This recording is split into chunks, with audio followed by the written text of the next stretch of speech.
Nós vamos continuar o nosso estudo bíblico. Estamos estudando um pouco da Bíblia, estamos estudando agora o livro do Êxodo. Terminamos o estudo do livro do Gênesis e nós estamos dando uma folheada, não é, no livro do Êxodo. Nós já conversamos muitas coisas importantes, não é? Esse livro conta a saída do povo judeu do Egito, não é? Onde estava ali 400 anos, né? Depois escravizado pelo faraó.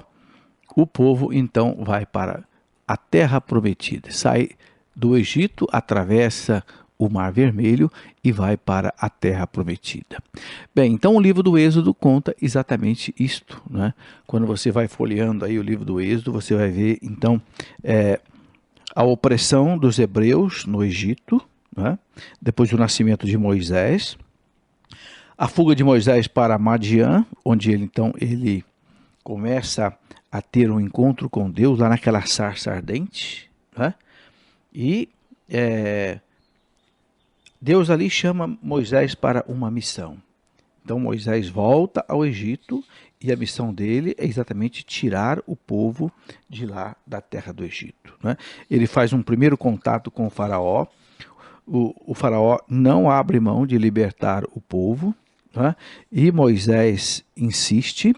E Deus então realiza aqueles prodígios, aquelas chamadas 10 pragas do Egito, para forçar o faraó a libertar o povo. Foi uma intervenção de Deus dentro da própria natureza. Aquelas pragas do Egito, né? As águas transformadas assim em sangue, as rãs, depois os mosquitos, as moscas, né? Aquela peste nos animais, as úlceras, as feridas, aquela saraiva, né? De chuvas pesadas, depois aquela praga dos gafanhotos, enfim, todas aquelas pragas, as trevas, até o anúncio da última praga, que foi a pior delas, né? A morte dos primogênitos. É assim uma ação de Deus a favor daquele povo, aproveitando às vezes a própria natureza e intensificando algum fenômeno natural, mas forçando o faraó a libertar o povo. Mas infelizmente o faraó teve o seu coração endurecido, né, e não quis libertar o povo judeu. Foi preciso que houvesse aquela terrível praga da morte dos primogênitos do Egito, para que então o povo pudesse sair. E o povo então, naquela noite, né, o anjo exterminador passa pelo Egito, né, e todos os primogênitos são mortos. Mas dos israelitas, nenhum deles morreu. E eles então deixaram o Egito, atravessaram o Mar Vermelho a pé enxuto e saíram em direção ao deserto, né? A passagem do Mar Vermelho é algo muito simbólica, né? O mar se abriu e o povo passou. Depois, quando o exército do faraó quis atacar o povo para trazer de novo o povo cativo para o Egito, as águas voltaram e todo o exército do faraó foi soterrado, morto nas águas. Como entender isso, não é? Bem, primeiro, a própria geografia conta que naquele lugar da travessia o mar costumava baixar muito por causa da maré. Então, em algumas fases do ano, podia-se passar até a pé naquele pedaço, né? Então Deus, evidentemente, querendo libertar o povo, aproveitou desse fato e fez um milagre. Deus intensificou, naquela hora que o povo judeu ia atravessar, Deus intensificou a força da maré, de modo que a água baixasse, né? E quando o exército de Faraó foi atravessar, as águas foram liberadas, né? E todo aquele exército do Faraó foi soterrado. Para os judeus, isso ficou assim um acontecimento marcante, né? Era a libertação que Deus dava ao povo pelo seu braço forte. E para nós católicos, nós cristãos hoje, é uma imagem da Páscoa. Os judeus tinham comido a Páscoa antes de partirem para a liberdade. Hoje para nós tem um significado muito grande. Na Páscoa da nova aliança, Jesus que come a Páscoa com os seus discípulos, aquele cordeiro, né? Do mesmo jeito que os judeus faziam, e depois ele vai ser imolado, e depois ele vai ressuscitar. Então ele passa da morte para a vida. Quando ele morre, ele sepulta a nossa morte na sua morte. E quando ele ressuscita a cada um de nós para uma vida nova.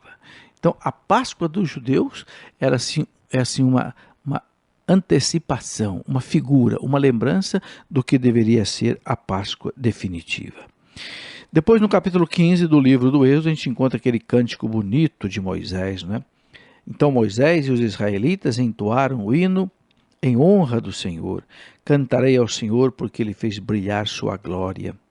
Precipitou no mar cavalos e cavaleiros. O Senhor é a minha força e o objeto do meu cântico. É ele quem me salvou. Ele é o meu Deus e eu o celebrarei. O Deus de meu pai, eu o exaltarei. O Senhor é um homem de guerra, seu nome é Javé. Ele precipitou no mar os cavalos de Faraó e o seu exército. Então aí Moisés, né, todo o capítulo 15 do livro do Êxodo, você encontra aí aquele cântico de Moisés, cântico de gratidão, né? Cântico de alegria de ver o povo libertado. Mas aquele povo, logo em seguida, começou a se voltar contra Deus, porque começou a enfrentar o deserto. Era um deserto que, para chegar até a terra prometida, era talvez uma caminhada aí apenas de 15 dias, 20 dias, mas Deus precisava educar aquele povo, fazer com que aquele povo deixasse toda a idolatria para trás, não é? E foi levando aquele povo pelo deserto. No capítulo 15, versículos a 16, né, você vê aquele episódio das águas de Mara, as águas amargas, né? Diz aqui o texto bíblico que Moisés fez partir os israelitas do Mar Vermelho e os dirigiu para o deserto de Sur. Caminharam 3 dias no deserto sem encontrar água. Chegaram a Mara, onde não puderam beber de sua água porque era amarga, de onde o nome de Mara, Mara que quer dizer amargo, né? Então o povo murmurou contra Moisés: que haveremos de beber? Moisés clamou ao Senhor e o Senhor indicou-lhe um madeiro que ele jogou na água e esta tornou-se doce. Foi nesse lugar que o Senhor deu ao povo preceitos e leis e ali o provou. Disse-lhe: se ouvires a voz do Senhor teu Deus e fizeres o que é reto aos seus olhos, se inclinares os ouvidos às suas ordens e observares todas as suas leis, não mandarei sobre ti nenhum dos males com que acabrunhei o Egito, porque eu sou o Senhor que te cura. Então veja, logo que o povo sai do Egito, Deus já faz uma aliança com esse povo. Se vocês querem ser felizes, eu sou o Senhor que te cura. Não é? Se vocês quiserem ser felizes, não é? Então sejam retos aos meus olhos. Não é? Obedeçam às minhas ordens e observem todas as minhas leis. Então vocês serão felizes. Não é? E assim Deus começou a conduzir aquele povo. Depois aquele povo começou a sentir falta de comida. Então o capítulo 16 mostra uma coisa interessante, que era o 15º dia do 2º mês, após a sua saída do Egito, e toda a assembleia dos israelitas pôs-se a murmurar contra Moisés e Arão no deserto. É uma coisa que Deus não gosta, da murmuração, né? Da reclamação. Disseram-lhes: oxalá tivéssemos sido mortos pela mão do Senhor no Egito, quando nos assentávamos diante das panelas de carne e tínhamos pão em abundância. Então aquele povo preferia a escravidão do Egito do que a liberdade, porque lá na escravidão eles tinham aquela carne que os egípcios davam, mas não tinha a liberdade. Mas Deus fica aborrecido com aquela murmuração do povo, não é? E diz assim, não é contra, Moisés diz, não é contra nós que murmurastes, mas contra o Senhor, não é? Então Deus promete a Moisés que vai mandar para aquele povo, não é? Algo para eles comerem, e deu àquele povo o maná do deserto, não é? O maná que é uma espécie de uma frutinha, né, do deserto que eles colhiam de manhã. Moisés disse àquele povo: ninguém reserve dele para o dia seguinte. Alguns não o ouviram e guardaram dele até pela manhã, mas criou vermes e cheirou mal. Engraçada essa passagem, né? Deus deu o maná do deserto para cada dia. E disse, vocês não vão guardar o maná para o dia seguinte, porque eu vou dar o maná a cada dia. E muita gente quis guardar o maná do deserto. Né? O que aconteceu? O maná estragou do dia para a noite, juntou bicho, juntou vermes. É um grande ensinamento, né? Quando Deus nos ensina a rezar no Pai Nosso, o pão nosso de cada dia nos dai hoje. Deus quer dizer o seguinte, Ele cuida de nós a cada dia. A gente não pode se preocupar com o dia de amanhã demais, né? A gente deve preparar o dia de amanhã hoje. Se eu trabalho direito hoje, eu estou garantindo o meu dia de amanhã. Né? É o que essa passagem mais ou menos quer mostrar. Depois a gente vê aquela outra passagem também do rochedo de Horebe. Né? O povo começou a reclamar de Moisés que não tinha água. Dá-nos água para beber, está no capítulo 17. Moisés então respondeu-lhes, né? Por que procurais contendas comigo? Por que provocais o Senhor? Não é? E o povo começou a dizer, por que nos fizeste sair do Egito para nos fazer morrer de sede com nossos filhinhos e nossos rebanhos? Aí então Moisés se voltou para Deus, né? O que eu vou fazer com esse povo, meu Deus? Né? Mais um pouco esse povo vai me apedrejar. Mas aí Deus respondeu para Moisés, né? Passa adiante do povo, leva contigo alguns dos anciãos de Israel, toma na mão tua vara com que feriste o rio Nilo e vai. Eis que eu estarei ali diante de ti, né?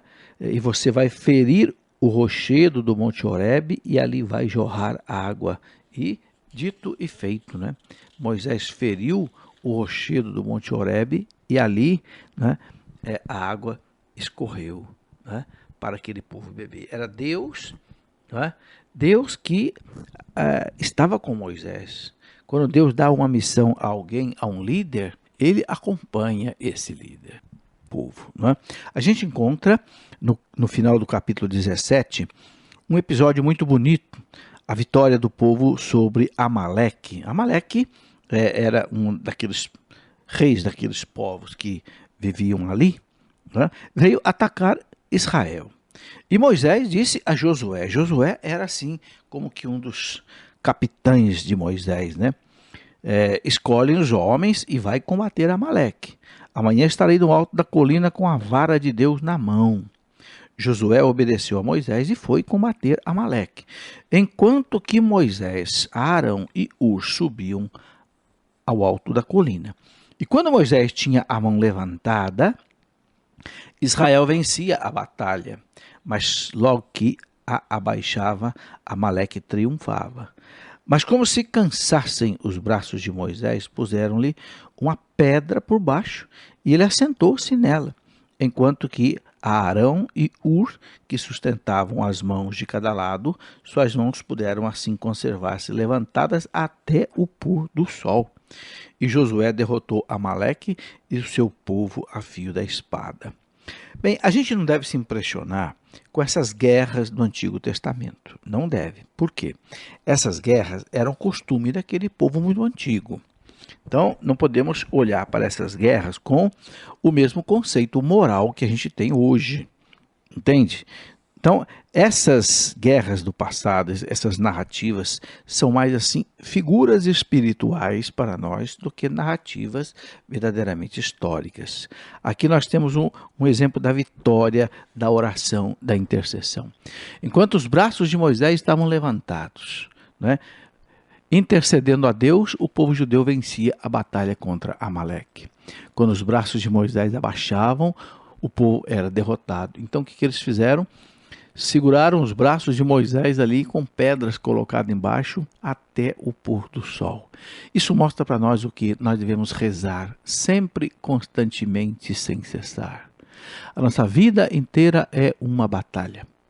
né? O demônio sempre nos tenta, o demônio quer nos derrubar, o demônio quer fazer a gente pecar. E se a gente deixar de rezar, deixar de interceder por nós, pelos nossos filhos, pela nossa família, pela igreja, por todas as necessidades, a gente perde a batalha. A igreja sempre viu, nessa narrativa de Êxodo 17, que vai aí do versículo 9 até o versículo 16, a igreja sempre viu aí o poder da intercessão.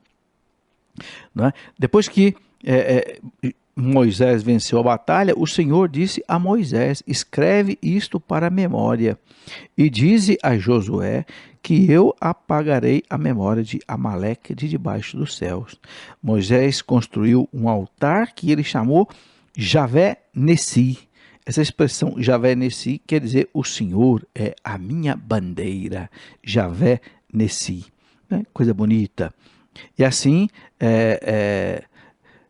Moisés venceu aquela batalha do povo que precisava caminhar para o deserto em direção à terra prometida, mas que foi, né, impedido por aquele povo. Assim o Êxodo vai mostrando para nós, né, a caminhar. Depois Deus então vai se manifestar a Moisés no Monte Sinai. Um dia eu estive lá no Monte Sinai, está lá até hoje no deserto do Sinai, um deserto assim inóspito, né? Silencioso, são rochas assim marrom, né? Não tem muito areia não, mas é pedra, né? Lá naquele Sinai, Deus então chamou Moisés lá para o alto, né? Para o alto do Monte Sinai, e Deus então queria fazer ali uma aliança com Moisés. Moisés subiu para Deus e o Senhor o chamou do alto da montanha nestes termos: eis o que dirás à família de Jacó, família de Israel, não é? Eis o que anunciarás: vistes o que fiz aos egípcios e como vos tenho trazido sobre asas de águia para junto de mim. Agora, pois, se obedecerdes a minha voz, e se guardardes minha aliança, vós sereis o meu povo particular entre todos os povos. Toda a terra é minha, mas vós me sereis um reino de sacerdotes e uma nação consagrada. Tais são as palavras que dirás aos israelitas. Vejam que palavras bonitas, né? Deus chamava aquele povo para ser o seu povo, mas Deus queria o quê? Que aquele povo lhe obedecesse. Se obedecerdes a minha voz, se guardardes a minha aliança, quer dizer, as minhas leis, vós sereis o meu povo particular entre todos os povos. Toda a terra é minha, mas vós me sereis um reino de sacerdotes e uma nação consagrada. Veja, meus irmãos, que coisa importante. Isso vale para nós hoje muito mais como cristãos. Nós somos aquilo que São Pedro disse, povo santo, nação consagrada, povo de Deus. Por isso nós precisamos obedecer à voz de Deus, obedecer os mandamentos de Deus, guardar esta aliança. Se nós vivermos a lei de Deus, se nós obedecermos aquilo que Deus manda, os mandamentos, depois daqui a pouco nós vamos ver que Deus dá os seus mandamentos para o povo, é o livro do Êxodo que conta isto, então nós seremos felizes, né? Nós seremos felizes. É feliz aquele que obedece. Deus vai dar então ali no Monte Sinai para Moisés, Deus vai dar os mandamentos. Esses mandamentos, os 10 mandamentos que nós cumprimos até hoje, porque Jesus tornou esses mandamentos assim permanentes, perenes. A gente vê lá no Evangelho de São Mateus, capítulo 19, quando aquele jovem perguntou para Jesus assim: mestre, o que eu devo fazer para ganhar a vida eterna? O que foi que Jesus respondeu? Viva os mandamentos. E Jesus fez questão de dizer para eles, não é? Não matarás, não roubarás, não cometerás adultério, não levantarás falsos testemunhos, né, contra o teu próximo, não é? Honrarás teu pai, honrarás a tua mãe e assim por diante. Então, Jesus apontou, né, no Novo Testamento os 10 mandamentos dados a Moisés como permanentes. É por isso que toda a moral católica é baseada nos 10 mandamentos, que foram dados aqui para Moisés, o chamado Decálogo, as 10 palavras. Né? Deus começa a dizer para Moisés muitas coisas importantes. Né? Não terás outro Deus diante de mim. Né? Eu sou o único Deus de Israel. Não farás para ti imagens de escultura, nem figura, né, alguma do que está abaixo do céu. Isso não quer dizer que Deus esteja proibindo fazer imagem. Deus está proibindo fazer imagem de ídolo, né? A gente vai ver depois que quando Moisés desceu lá do Monte Sinai, aquele povo construiu um bezerro de ouro, um ídolo para adorar. É isso que Deus não quer. Não é? Não é verdade que Deus tenha proibido o povo de fazer imagem, de jeito nenhum.